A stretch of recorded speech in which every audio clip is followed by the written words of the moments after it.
as many of you probably know, Israel really went a massive social and demographic transformation in 48 and in the 1950s. In a decade, Israel's population more than doubled. The country absorbed huge waves of immigration from the Middle East and from post-Holocaust Europe.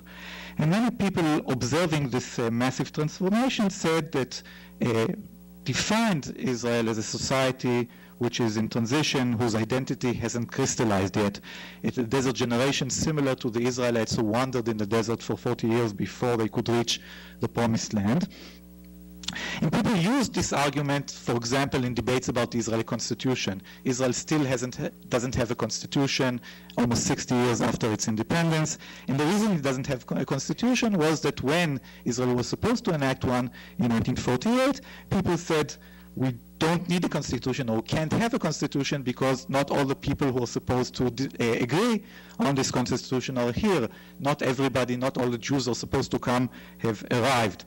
So in the debates in the Knesset about the enactment of the constitution, one of the Knesset members said the constitution is created, and I quote, not at the beginning of a revolution, but at its end, whereas we are not at the end of our revolution, but at its beginning, because our revolution is not the establishment of the state, but the gathering of the exiles, and obviously everybody will come here in 2 or 3 years' time. Okay, and one can see the same argument, the desert generation argument, also used in debates about the replacement of mandatory law. So, for example, Eliezer Malchi, who was a judge and a prominent lawyer in Israel in the 1950s, wrote an article about a proposal for the replacement of the criminal law of mandatory Palestine based on English law with a unique criminal code which will be based on the principles of Jewish law to the greatest extent possible. And what Malchi said, he said the character of Israeli society is still not crystallized, it's still undergoing a process that could take an entire generation until a new generation will replace the desert generation of the present. Therefore, he said we should adopt a conservative approach, preserving the legal status quo, because as he said, and this is a quotation actually from Jewish prayer, the time has not yet come to repair the world in the kingdom of God, tikkun olam. Okay, we can't really reform or repair the world or create the perfect society. Now we have to wait, and therefore we also have to wait and retain the mandatory legacy, because law, the perfect law, will only be enacted once we have a perfect society. Okay, so in conclusion, I think the story that I'm telling is interesting for several reasons.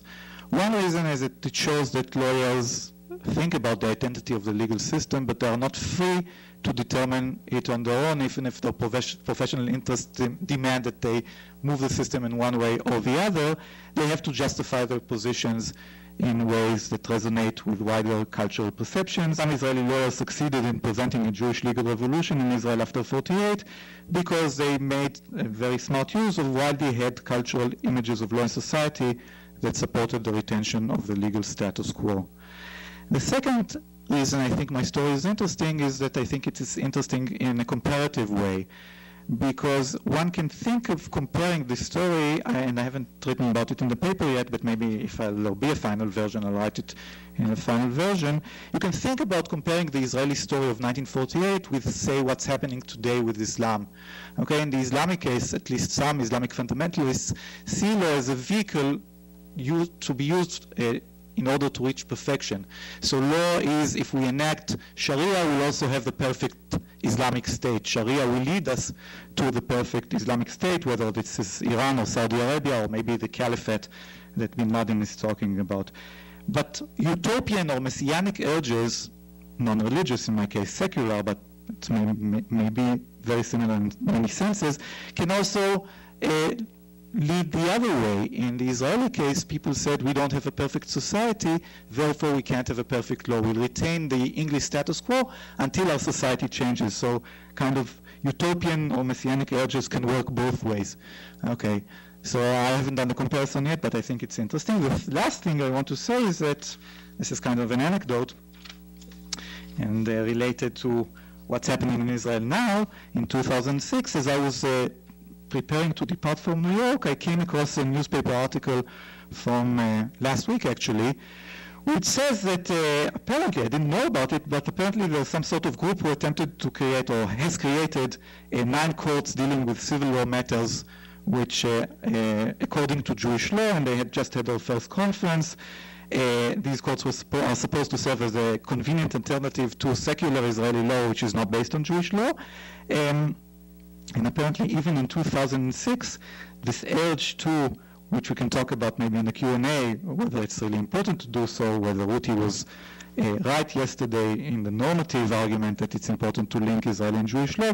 This urge to link Israeli and Jewish law still exists even in 2006 as kind of a side issue, not the major, this is not the major identity of the legal system, but people are still interested in it even today. Thank you.